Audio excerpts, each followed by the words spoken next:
Hello and welcome to A Bettor Morning, presented by Rival Fantasy. I'm Heather Klein. Rival Fantasy is the all-in-one fantasy sports platform. We have a special edition of A Bettor Morning today. We will be hitting the biggest stories in sports. Here is your host, the Fantasy Exec, Corey Parson. Good morning, everyone. Thank you, Heather, for that introduction. It's your boy, Corey Parson, the Fantasy Executive, holding it down right here on A Bettor Morning on the Bettor Sports Network.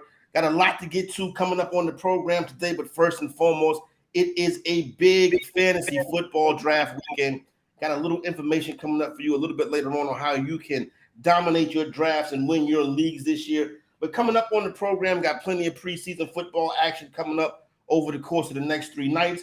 Want to talk about and recap some of the action that we saw last night. Also want to get into some of the top stories of the week this week, touch on that situation in Washington and our nation's capital. New owners, same drama in D.C. Also, that situation with Eric Bieniemy and how that's playing out with Ron Rivera.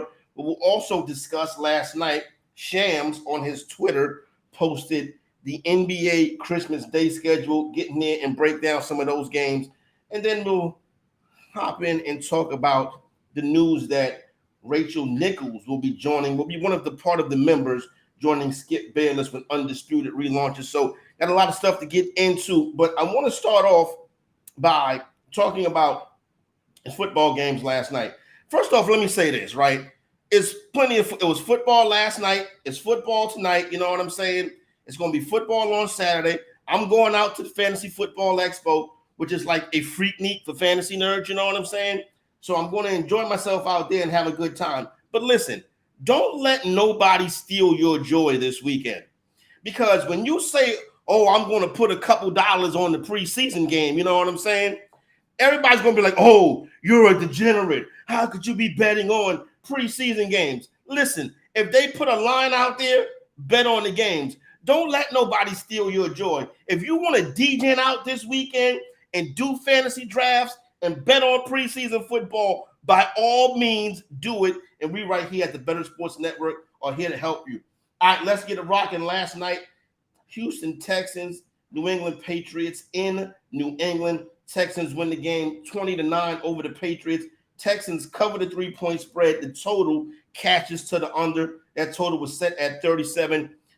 C.J. Stroud, first-round quarterback draft pick for the Houston Texans. He comes out the gate 2 for 4 for 13 yards with one of the most horrible interceptions you have ever seen in your life. I mean, like, I don't know if this kid is colorblind or if he was just throwing it to the guy, didn't make the correct read, but it was a terrible interception. So a lot to learn from, a lot to go, a lot to take from this game right here from C.J. Stroud, but it's only one performance, you know what I'm saying? So Houston Texans 20, New England Patriots 9, C.J. Stroud with that big interception. Now, on the other side, Bailey Zappi got the start for the New England Patriots. 12 of 14 for 79 yards, no touchdowns. The Patriots offense did look rather pedestrian, but obviously they're not going to show you too much, you know what I'm saying, in the preseason. That's the way that Bill Belichick is going to handle it. They say it doesn't mean much, just wanted to get Zappi and the new players some work. But coming off the kind of season that New England had, I would have thought it would have been more urgency to show something on offense, but they're probably going to play their cards right. In the pregame show, I believe it was Colleen Wolfe and Daniel Jeremiah, they were talking about how, the New England Patriots are uncertainly a lock to be the worst team in the AFC East this year. I would be very, very, very careful doing that because that Patriot team was in the hunt last year. Remember, they had 2 of the worst losses you can ever have, that one against the Raiders and that one versus the Bills. Listen, they started that season last year a little bit better. New England is right in the thick of things. So I would not be so quick to write the Patriots into that last spot in that AFC East. Right now, Patriots plus 750 to win the AFC East. Their win total is sitting at 7.5, juice to the under. So people are really out on the New England Patriots this year. I'd be very careful with that. Late night game last night, the nightcap. So the Seattle Seahawks knock off the Minnesota Vikings 24-13. Seattle successfully lays the 3 points. The total was 37. It lands on 37. This is why getting the best line is very important. If you had 37.5 and you bet that under, that ticket cashed. But if you had the under the 37, that ticket right there pushed. Jordan Addison had one catch for 22 yards on 3 targets. He's a hot rookie from Minnesota that everybody's talking about. Jackson Smith and Jigba, the first wide receiver drafted in this year's draft for the Seattle Seahawks. He had 3 catches for 25 yards on 4 targets. Also, Jack Charbonnet, rookie running back, he had 4 carries and 2 catches. Good to see that they might be using him in the passing game. And yes, Malik Cunningham did run the football well last night. And I thought to myself, why wasn't Malik Cunningham drafted? That's interesting right there. So that is our preseason action that took place last night. So once again, everybody, I understand that you're out there and you're getting ready for your upcoming fantasy football draft. Like I said, we'll be out there at the Expo this weekend. But I got a special deal for you right now. Start a free 7-day trial of Fantasy Alarm's All-Pro subscription and get the fantasy football draft guide and cheat sheet for free. Go to fantasyalarm.com. Matter of fact, you heard the word free, so let me repeat it. Start a free 7-day trial of Fantasy Alarm's All-Pro subscription and get the fantasy football draft guide and cheat sheet for free. Go to fantasyalarm.com, and we'll be helping you here to win your upcoming fantasy football leagues. Now, you want to win. Washington football fans also want to win. It's been about 4 decades since they have done so, you know what I'm saying? And obviously, there's optimism abound in Commander Land.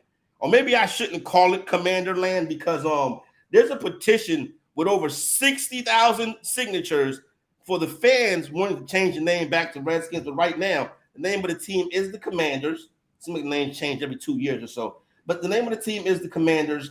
Optimism with the fan base, right? But just like last year, training camp in Ashburn starts with drama with a coordinator. Now, last year it was Jack Del Rio. This year it is new offensive coordinator Eric Bieniemy. So before I get to Bieniemy, I want to talk about the head coach, Ron Rivera. 13 seasons of coaching football. Ron Rivera has 3 winning seasons.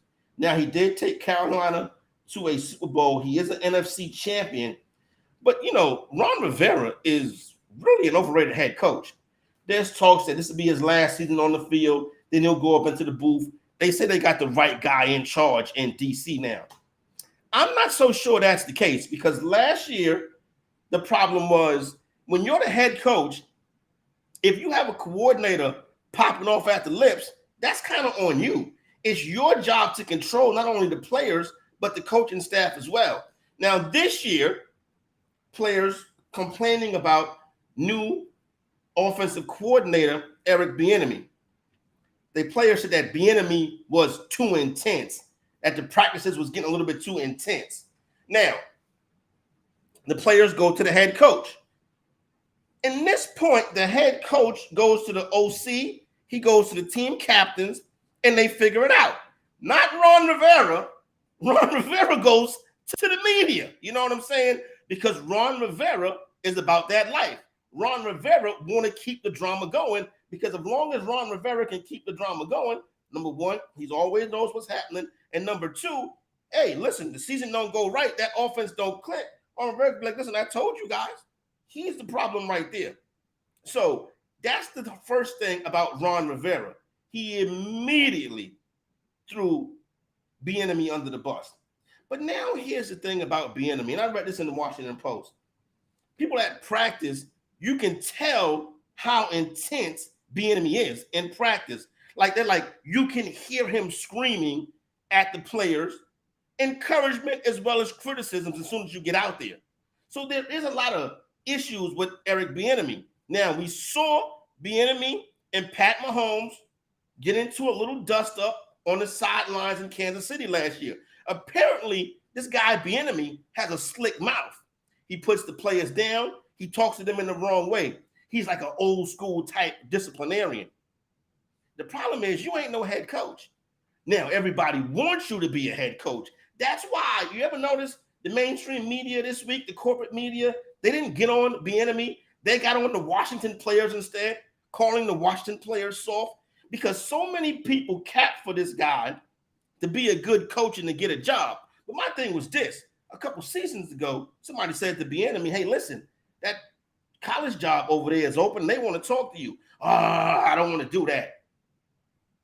The media said, oh, he doesn't have to be a college coach. He coaches in the NFL. He coaches Patrick Mahomes. Why can't he be an NFL head coach? Well, Deion Sanders wanted to coach Florida State, but he couldn't get that job. As a matter of fact, he couldn't get any Power 5 job. So he went down to Jackson State and won. See, he went and got a chance to go be a head coach.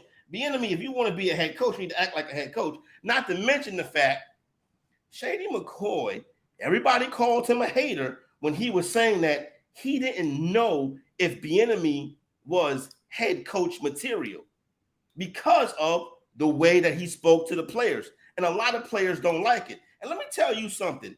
It's not undrafted free agents going to Bienemy. It's not the rookies going to Bienemy. For Bienemy to bring this to, for Rivera to bring this to Bienemy's attention, it's the starters. It's the players on that offense that's important that's complaining about him.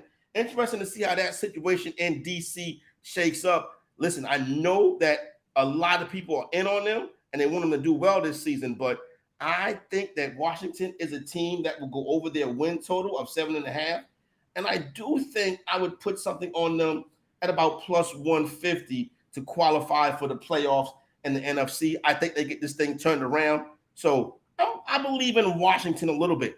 Now, the other big story, one of the other big stories in the news this week was Penn Gaming getting into a relationship, getting out of a relationship with Barstool and getting into a relationship with ESPN. Penn Gaming is now going to be the guys that set up ESPN Bet. And listen, media companies going into the betting space doesn't really work. As a matter of fact, everybody going into the betting space doesn't really work. DraftKings and FanDuel own the market share. I think Fanatics is going to be a player. Everybody else, more than likely, including ESPN Bet, is going to have the same problem. You look at Sports Illustrated. They got a sportsbook app. You never placed a wager on there. Fox got Fox Bet. That app not on my phone, probably ain't on yours either. ESPN Bet will likely be the same thing as well. ESPN is a sinking ship right now. They got Pat McAfee, Stephen A., and broadcast rights to the game. They're even messing up the broadcast crews, getting rid of Van Gundy and Mark Jackson. You know what? It's a struggling brand. They're going to go to betting to try to save it. It's going to make their programming worse. I guarantee you that, because the people that work there that know how to talk betting were let go in the layoffs. So who's going to get up there and talk betting? So I think there's trouble abound at the worldwide leader. But listen, their programming is going to start to change. It's going to be heavily into betting because obviously they need users to sign up so Penn Gaming can get their money's worth. So that's what's going on right now at the worldwide leader. Got some other media stuff going to get into in a little bit. But last night, I actually was pretty happy when I saw this take place. My man Sham Sharania on Twitter posted or released the NBA Christmas Day schedule. Shout out to the NBA on really the first big night of preseason action. They go ahead and drop the schedule for their main day. I want to talk about and quickly touch on some of these contests right now. You got the New York Knicks and the Milwaukee Bucks. They set things off Christmas Day at Madison Square Garden. Listen now, Giannis had that big dunk on Christmas Day at Madison Square Garden, but this is a different New York Knicks team. We saw how Jalen Brunson was a big success. Tibbs had this team playing well. They gave the Miami Heat all that they can handle. I think the Knicks are going to be contenders in the Eastern Conference. So this is going to be a good game right here. The Bucks coming to MSG on Christmas Day. Then after that, we go down to South Beach for what I'm going to call the Damian Lillard game. Philadelphia 76ers versus the Miami Heat down there in South Beach on Christmas Day. Christmas in Miami for Joel Embiid and the crew. Now, which one of these teams is going to have Damian Lillard? Will it be the Philadelphia 76ers? Will it be the Miami Heat? Because Tyler Hero is the package that the Heat offered. Hero, some players, and some draft picks. The 76ers, though, if they wanted to, they can include Tyrese Maxey, who is 3 times better than Tyler Hero. And that could be a game changer right there. But from what I'm hearing, the Sixers are hesitant to move off Maxey. But listen, Portland's in no rush to trade Damian Lillard. But I can see one of these two teams more than likely being the destination. Then the middle game of the day, the dinner time game, when you sit down, presents is open, kids running around playing, everybody done took their nap, the cousins done went outside, came back smelling funny. That means it's time for the greatest rivalry in the NBA, Boston Celtics, Los Angeles Lakers on Christmas Day at Crypto.com Arena. LeBron James, year 2020, whatever it is, Tatum and Brown coming into LA for a renewal of the greatest rivalry in the NBA on Christmas Day. And then you got a couple of interesting Western Conference matchups to close the night. You have the Dallas Mavericks, who had a pretty decent offseason, I would say. I seen him when my man Luka Doncic got married. Luka needs to come to work healthy and in shape this year. A little bit too much pudge around the midsection for Luka Doncic. Now you can say, well, executive, you got pudge around the midsection. I'm a 40-something-year-old man. I don't play in the NBA. You know what I mean? Luka Doncic, on the other hand, he needs to get that figured out. I'm working on myself as well. Kyrie Irving re-signs. He re-ups. He's back out there. Kyrie Irving with the Dallas Mavericks. This Luka-Kyrie Irving thing did not work last year, but I think a full season, you get these two teams together. You like it. I love it. They go into the Valley of the Sun to face the Phoenix Suns. Phoenix Suns' splash move this offseason was bringing in Bradley Beal from Washington, D.C. I think Beal is washed up. Full disclosure. Bradley Beal, last year in D.C., Kyle Kuzma was running the offense, not Bradley Beal. Kristaps Porzingis was out there getting it done, not Bradley Beal. So Bradley Beal, very expensive player, $40-something million. The Suns got like 4 cats that make over $30 million a season. And then they got dudes that like I went to school with that they picked up off the scrap heap. Dudes like Bobo, all these guys that always have these potential but never show up. They do have Eric Gordon, but listen, as long as they got Kevin Durant, Devin Booker, they're going to be in the mix. That's going to be a fascinating game. You already have the rivalry between Luka Doncic and Devin Booker. So that'll be an interesting matchup Christmas Day. And then to close it, we get to the good stuff. The Denver Nuggets and not Joel Embiid and Nikola Jokic host Steph Curry and the Golden State Warriors. So we got the Warrior Dynasty versus the reigning champion Denver Nuggets to close the night on Christmas night. Listen, that big three is back together. Jordan Poole is gone. Steph, Clay, and Dre going out there to make another run. This year, they are not the hunted. They are the team doing the hunting as they go into Denver to take on the Denver Nuggets. The Denver Nuggets lost a couple of their key pieces, but the Nuggets still bring back a tremendously talented squad. So it's going to be interesting to see how that game plays out. That one is definitely circled on the calendar.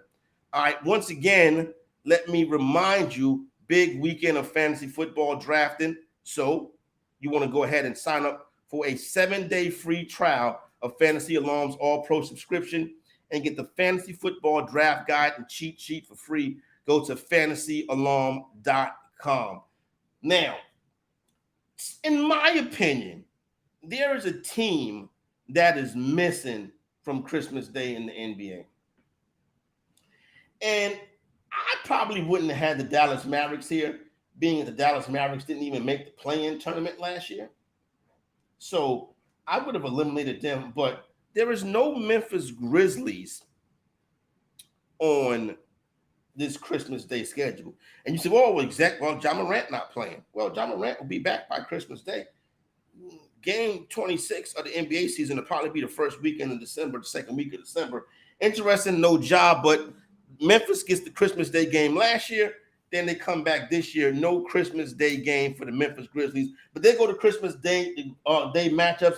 Knicks, Bucks, 76ers, Heat, Lakers, Celtics, and then you have Mavericks versus Suns, and then the Golden State Warriors and the Denver Nuggets. That is your NBA Christmas Day schedule. It took plenty of time till we get there. Right now, obviously, fantasy football is front and center. So everybody going out there this weekend to get your drafts done, make sure you get that free cheat sheet sign up for that trial over there at Fantasy Alarm because Howard Bender, Coop, the whole crew, the fellas over there know what they're doing. They got you covered. I will be out there with them this weekend after we get off here. I'm going to make my way to Cleveland, Ohio, and then to Canton, Ohio. We'll be at the Hall of Fame tomorrow as I'm auctioneering one of the auction drafts. The NFL, the Pro Football Hall of Fame, whenever I walk in, I like to say that I am on hallowed ground. As a matter of fact, I'm going to have somebody tape me walking into the Hall of Fame this year, and that's going to be the opening shot of A Football Life, the Fantasy Executive. Because Heather Klein, you do know, before it is all said and done, there will be a Football Life on the Fantasy Executive, and production starts in Canton, Ohio tomorrow. What's up, Heather? Well, that sounds exciting. It's kind of surreal almost that you're like in the Hall of Fame where you see all these things that these amazing athletes have accomplished. So I imagine it's pretty cool to be around. Hey, so Heather, and listen, no, it is. Let me tell you what's so crazy. The first year I went to the Kings Classic, right?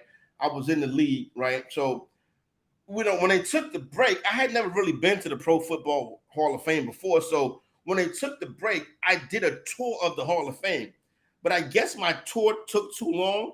So while I was out there, right, I'm in one of the exhibits and I hear, will Corey Parson report to the gold jacket room? And I was like, oh my God, my name just went across the loudspeakers at the Pro Football Hall of Fame. Roll the credits of Football Life, the Fantasy Executive.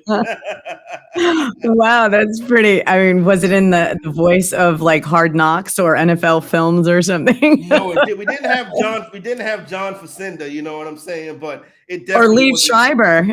or Lee Schreiber, but it definitely was a kick to have my name called at the loudspeaker at the Pro Football Hall of Fame. Heather, not only are the fans and the teams and the coaching staffs and the executives getting ready for fantasy football, the networks are getting ready for the upcoming NFL season as well. And we see where FS1, who has that show Undisputed, that had Skip Bayless and Shannon Sharpe. Shannon Sharpe now moves on along, more than likely going to end up on First Take with Stephen A. Well, they are starting to announce certain pieces of their strategy this upcoming season, and when they get back on the air later on in August. So we heard earlier, Heather, that Lil Wayne would be somebody that's going to be contributing. What do you think about Lil Wayne talking sports? From what I understand, he's knowledgeable. I think he'll give an entertaining take. It is only, from what I understand, Fridays. Yes. So, and did you hear if he's going to be there the entire episode, or is he just going to be on there part of the time? I don't know if I can do a whole 3 hours of Lil Wayne. Lil Wayne, I think he's going to be there for the whole show. Lil Wayne it's not like Lil Wayne like you remember. Like I seen Lil Wayne on Pivot recently, and he's like an adult Lil Wayne now. He's just Wayne. You know what I'm saying? He's Big Daddy Wayne, or he's grown Wayne, or like you said, Wayne. Wayne, you know what I'm saying? So he's an adult now. You know what I'm saying? He got grown kids like me. You know what I mean? They also said that Richard Sherman is going to be a guy who's going to be contributing as well. Sherman will do, I think they said, between 70 to 100 shows in the season. So Richard Sherman will be a part of Undisputed. Obviously, you know that Richard Sherman and Skip had a very comical beef on First Take many years ago. Sherman telling Skip that he was better than him at life. Yeah, I remember that. That's why I find this very interesting. But everyone can, move on, and they probably take it as they'll have a good rapport on the air, which I think Richard Sherman might be a great replacement for Shannon, but I loved Shannon on the show. Yeah, I'm not really the biggest Shannon Sharpe guy, but I'll save that for another time. Another person now, Heather, they said that another person they're going to add is either Keyshawn Johnson or Michael Irvin. Oh, wow. Wow. No thoughts on that one, huh? Keyshawn or Michael Irvin? I wanted to be Michael Irvin. Actually, Michael Irvin, yeah. I find him more entertaining, to be honest. I think he's great on the air. Up there sweating and talking loud, you know what I'm saying? But interesting, he's got a couple of I don't want to say legal things, but he's got some controversy around him right now. I prefer Michael Irvin on First Take, to be honest with you. I think him and Stephen A. do a great job. But Heather, earlier this week, it came out that Rachel Nichols was also going to be a contributor on the brand new Undisputed. Nichols obviously let go by ESPN a couple years ago. Now, Heather, she was let go, right? But the reason why she was let go is really kind of crazy to me, because somebody was recording a private conversation of hers.